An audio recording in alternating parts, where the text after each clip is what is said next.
It's Monday, May 15th, and this is now on HNN. It was a nightmare. The FAA is investigating a cracked windshield on a Southwest flight that was diverted back to Honolulu. So I think they're moving along. It's hard to tell. Negotiations continue this week as the deadline for Congress to raise the nation's debt ceiling nears. People really want to travel. Experts predict this Memorial Day weekend will be one of the busiest ever for travelers.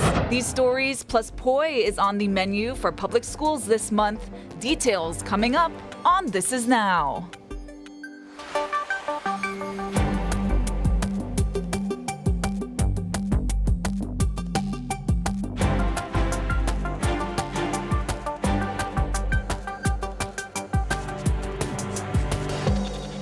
Aloha and good afternoon, everyone. Thank you for watching This Is Now. We begin with new insight into a frightening flight over the weekend.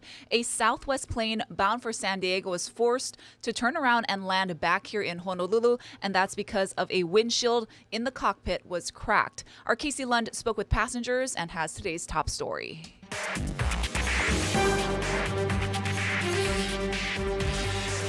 Well, Flight 2367, that Southwest Boeing 737-8 MAX, took off from Honolulu at 4:20 yesterday afternoon. It turned around over the Pacific Ocean and landed right here at DKI 3 hours later at 7:30. And this image is what passenger Annette Hayes saw as she was deplaning that flight, getting ready for a very long night. We talked to other passengers about their experience and how Southwest handled that delay. Well, it was quite an excursion.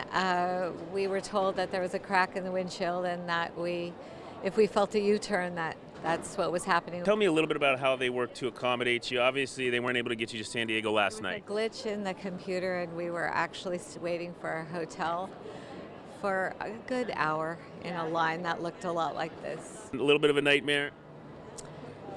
No, it was a nightmare. And everybody was super nice. They tried as hard as they can. And we all know Southwest. We actually didn't stay at that hotel. We ended up going to a different hotel. We had a problem getting to the hotel. We were supposed to get vouchers to get like an Uber or Lyft. We never got that either.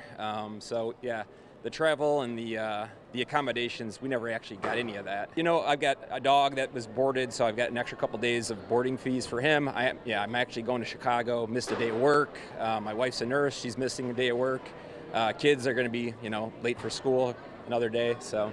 The FAA told us in a preliminary statement overnight that the aircraft returned to DKI, quote, after the crew reported a cracked windshield around 6:25 p.m. local time on Sunday. The Boeing 737 was headed to San Diego International Airport, and the FAA will investigate. The agency referred us to the airline for further information. We did hear back from Southwest overnight as well. Their statement read in part, the plane, quote, returned to H&L for a maintenance review of one of the multiple layers of an individual window pane in the flight deck. The flight landed uneventfully, and the aircraft was taken out of service for a maintenance review. Now, we also reached out to our H&N aviation expert, Peter Foreman, who is also a pilot. He says that cracks in those flight deck windows can happen from time to time. Here's what he had to say about the strength and the multiple layers of that glass. The glass in the windshields of airliners is really strong, and it's multiple panes. Now, usually what causes a break is a heating element inside between the two pieces of glass. You can get a bubble, you can get a crack, that type of thing. But the airplane is still safe as long as it has either one of the panes of glass is still intact. Now, that interview happened before I was able to share that image. Again, we'll show you one more time of that cracked window with Peter. After I texted him that, I asked if it was possible that this may have been a bird strike. He was very careful to say that it's possible, but he, of course, doesn't know. He says, though, if the aircraft were to have turned around at a lower altitude, that may have been a bird strike. But he said that crack could have happened because of the heating issue. Now, we'll have more coverage of this throughout the day on later editions of Hawaii News Now. We've got the complete story online at hawaiinewsnow.com. Reporting from the Daniel K. Inouye International Airport, I'm Casey Lund. For now, we'll send things back to you. A 24-year-old man is dead after a motorcycle crash in Kahuku Sunday night. It happened around 10:50 p.m. on Kamehameha Highway. Authorities said the motorcyclist was speeding northbound when he lost control and wound up in the right shoulder. Officials said the man was pronounced dead at the scene. HPD said speed appears to be a factor in the collision. It is unknown, however, if alcohol and drugs also played a factor. This marks Oahu's 27th traffic fatality of the year. At the same time last year, there were 18. A man is in custody this morning accused of stomping on the windshield of an 82-year-old driver. It happened on Farrington Highway near Nanakuli Avenue just after midnight Sunday. Law enforcement sources say the driver slammed on her brakes when she saw the man in the middle of the road, and that's when the 31-year-old man jumped on the hood of her vehicle and stomped on the windshield.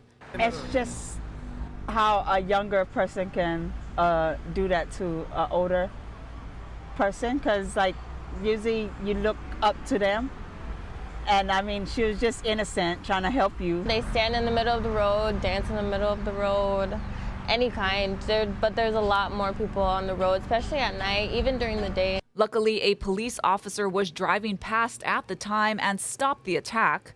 It's unclear if the driver was injured. The suspect faces a felony criminal property damage charge. The investigation continues this morning into a Mokuleia standoff that ended with the hostage-holding suspect dead. This happened Friday. Police said there was a chase and gunfire, and the suspect ended up parked at the Hawaii Polo Fields. A 48-year-old held a 34-year-old man at gunpoint. Now, police say the suspect fired around 10 rounds into the air, toward the ocean, and into the ground. At one point, the hostage was allowed to exit the car to get some water. That's when police moved in and opened fire. Residents are uneasy after a spate of violence at 2 suspected game rooms in the past 4 days. Now police are trying to track down a gunman accused of shooting a man who was working security at one of those alleged game rooms. Sources say it was being run out of a home in Kalihi Valley. It happened around 6 o'clock Friday night at a home on Wilson Place. The 35-year-old victim was rushed into surgery, and Honolulu police have opened an attempted murder investigation. Meanwhile, officers are also trying to track down 2 men said to be armed with an AR-style rifle and a handgun. They're accused of robbing another suspected game room. This one was also being run out of a home on 2nd Street near Lehua Avenue in Pearl City.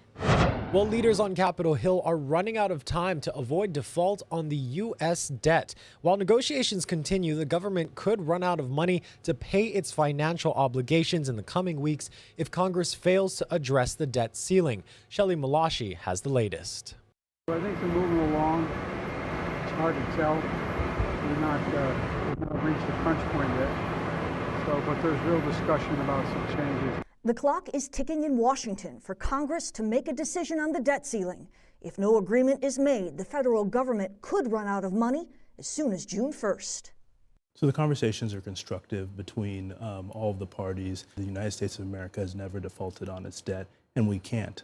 Because defaulting on our debt isn't only about financial markets, it's about paying our Social Security recipients, it's about paying our troops, it's about paying the men and women who are working the border today.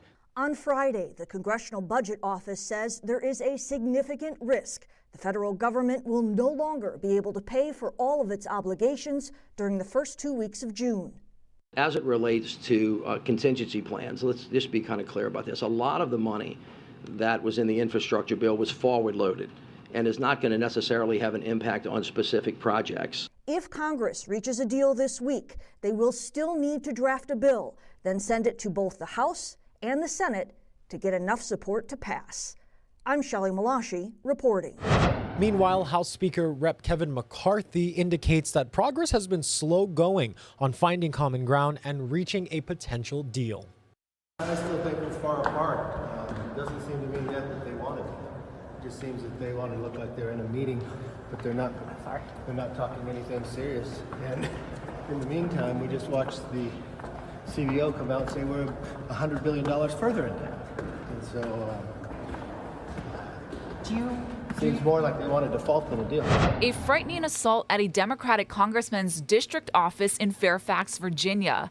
Representative Jerry Connolly said in a tweet that a man with a baseball bat entered his office today and attacked two of his staffers, hitting one in the head and the other in the side.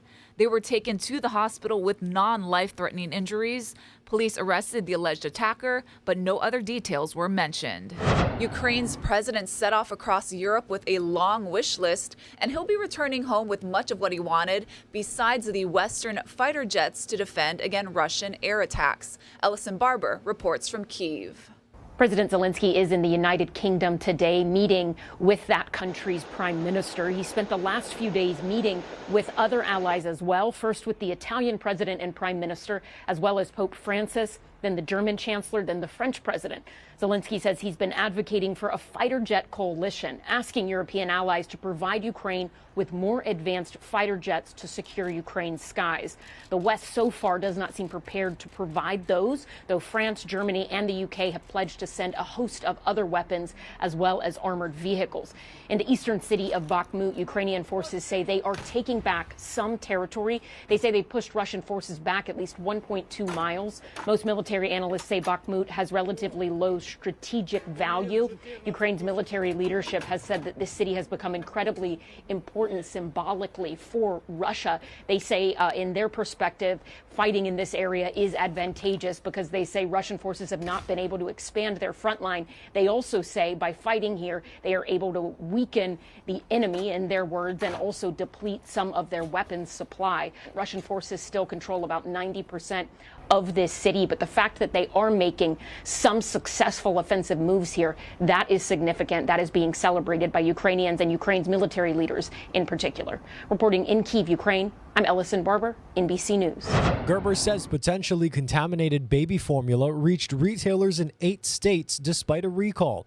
The distributed products include 12.4-ounce cans of Good Start Soothe Pro powdered infant formula. Those manufactured between January 2nd and 18th could contain a germ with the potential to seriously sicken infants.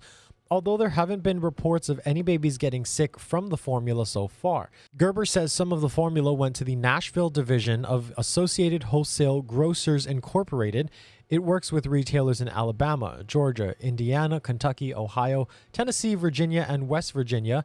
The FDA says consumers in those states should check their formula containers. It has more information on its website. Meanwhile, the Johnson & Johnson COVID-19 vaccine is no longer available in the United States. All remaining doses expired last week, according to the Center for Disease Control and Prevention. More than 31 million doses of the J&J vaccine were sent out for distribution, but only 19 million people got it. That leaves more than 12 million doses unused, according to the CDC. Only 7% of Americans who are vaccinated got the one-dose J&J vaccine as their first shot. The vast majority of people got the mRNA vaccines from Pfizer and Moderna. Last week, the public health emergency expired for COVID-19, but people can still get free vaccinations as long as federal supplies last. Over the weekend, scores of people gathered in the Capital District for the Hawaii Law Enforcement Memorial Remembrance and Installation Ceremony. The service honored the lives of officers who made the ultimate sacrifice serving their communities. A total of 7 names were added to the memorial. I feel it's very important because we are honoring those who ultimately gave their lives for us, serving and protecting our community, and that is a very big thing for us. One of my mentors I met when I first became an explorer in 2017, his name is Kaulike Kalama, and he gave me a lot of advice for being a police officer, and I just wanted to honor him today too. Lieutenant Governor Sylvia Luke also spoke at the event, honoring the fallen heroes. New today, reservations opened ahead of the highly anticipated return of the Shinyo Lantern Floating Ceremony. The Memorial Day event is expected to attract thousands to the shores of Ala Moana Beach Park and Magic Island. It'll be the first time this treasured event is returning since the start of the pandemic. This year, no lanterns will be available on site. Instead, online reservations are required. Look for the story on our website for a link to reserve your lantern. And looking to school lunches, poi is on the menu this month. For the first time in a decade, more than 70 public schools have poi in their lunches. 23,000 4-ounce servings were prepared to be served with kalua pork, lomi tomato, and pineapple. School officials say it was so popular, they're looking for more farmers to supply additional produce. All the kids in Hawaii eat poi. Right, so we want to bring this as part of their normal diet. Not only, we know they eat it at home, but we should be serving it in our schools. Some Oahu and neighbor island schools offered uwala or sweet potato. Officials hope to expand the poi offerings to all public schools across the state.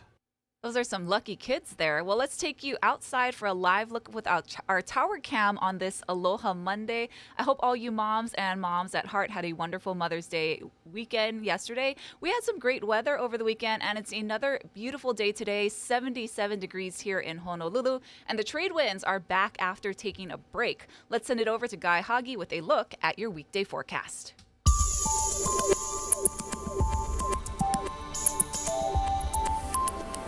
At this point, I would plan for wet weather on Thursday and Friday, especially if you're in Kauai and Oahu. We could get heavy rain starting Wednesday night, Thursday, and Friday. During this time frame, Kauai and Oahu could even get some thunderstorms popping up, which could lead to flooding, so heads up on that. So before that, though, the weather's going to be fairly calm. Not totally dry. There will be some overnight and early morning windward showers, but lots of leeward sunshine expected. And then after this round of wet weather heading into the weekend, we're still going to get Kona winds, but we are expecting drier conditions to take over sometime Saturday into Sunday. So again, the wet weather expected between Thursday and Friday. Time to take a look at some of the news from the feeds. Of course, Memorial Day is coming up, and that means we can anticipate a crazy travel season. Now, more than 42 million people are expected to either hit the roads or take to the skies this coming holiday weekend, and that's up 7% from last year. CBS News correspondent Chris Van Cleve has more on what we can expect. With Memorial Day weekend just around the corner, the unofficial kickoff to the summer travel season is ready for takeoff. AAA predicts air travel will surpass 2019 numbers. The nearly 3.4 million passengers expected to pack airports will be the second most for the holiday weekend on record. I think there's a travel optimism right now. People really want to travel. I'm excited but wary about the method of travel, so I would reconsider what airline and even if I take an airline. Airfare tracking site Hopper says domestic prices are cheaper than last year, but up 6% from pre-pandemic, while international fares are the highest in 5 years. Kristen Redding is going to Greece. Definitely higher. This plane ticket was $1,600. I've never paid that much ever. More than 37 million will be traveling by car, slightly lower than pre-pandemic, but up 6% from last year, helped by lower gas prices. While inflation continues to run up costs, AAA says it's not stopping travelers. We don't think inflation is impacting people's decisions. You can always travel on a budget. It's just a little more challenging in terms of just planning and knowing how to account for expenses, but we still plan on going. And going for longer. This 3-day weekend is increasingly turning into a 6-day summer starter. I'm Chris Van Cleve in Phoenix.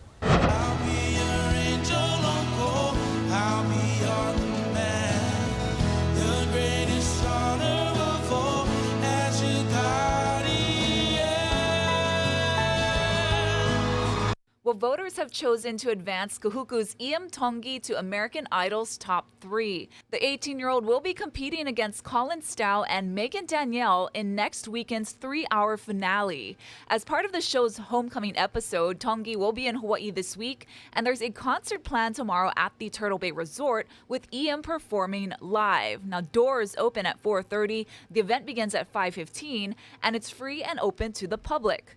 A convoy is also being planned before the concert. It starts at the Polynesian Cultural Center at 4 p.m. Well, this young girl in Massachusetts, only 8 years old, had a wonderful idea, and she's now turned that idea into a business. Now, she started making pillows, and it's not just for fun. Her goal is to inspire children of color. Katrina Kincaid has more. What were you doing at age 8? Having like something like a full-on business it's life-changing. Probably not building a pillow empire like Isis McFadden.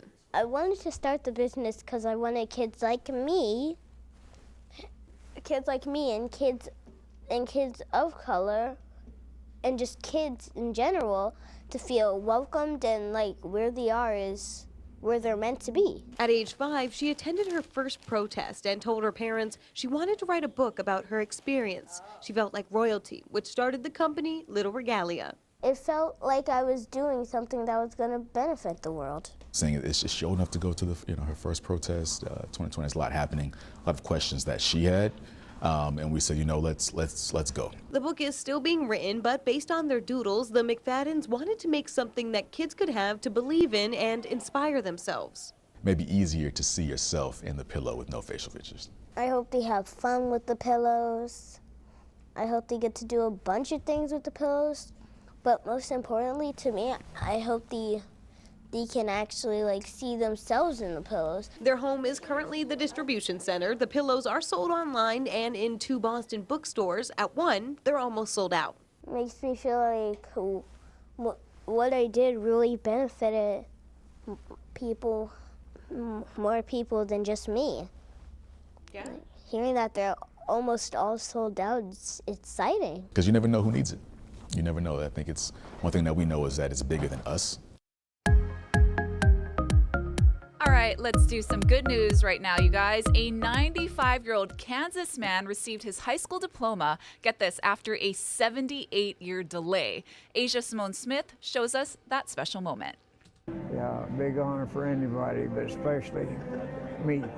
A moment 78 years in the making. Wilbur Noctegal, as a 2023 graduate of Halstead High School. Wilbur Noctegal would have been a graduate in Halstead High School's 1946 class, but he chose to serve his country during a crucial time. The war was on.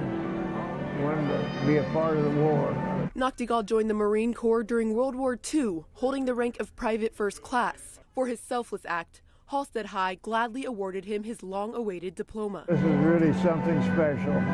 I didn't expect this much, and I'm very proud that they gave that much to me. Kind of the process I went through is I presented to our school board to make sure they were okay with it first, and there wasn't just a yes from them, it was a, well, why wouldn't we want to do that? And so just kind of a special thing for obviously myself, but also for the kids. As for Noctegal's family, the news came as a surprise just a couple weeks ago. It was wonderful. It meant a lot to him. He called us all up. He told us about it and he said, hey, I'm graduating. And we're like, wait, what?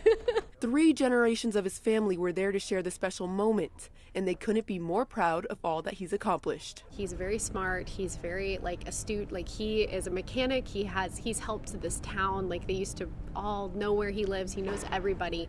So for him to have this honor is just such a beautiful thing. And that's Asia Simone Smith reporting. Fantastic. Congratulations to him and all the graduates this year.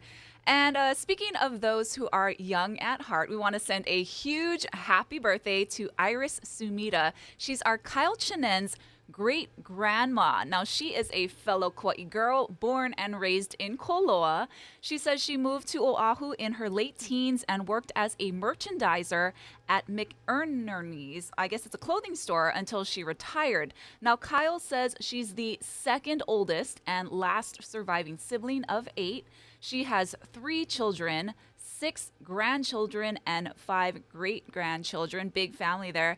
And when asked what her secret to a long life is, her family says they don't know, and maybe that's why it's called a secret. So happy birthday to Iris Sumida. Wishing you much more happy birthdays.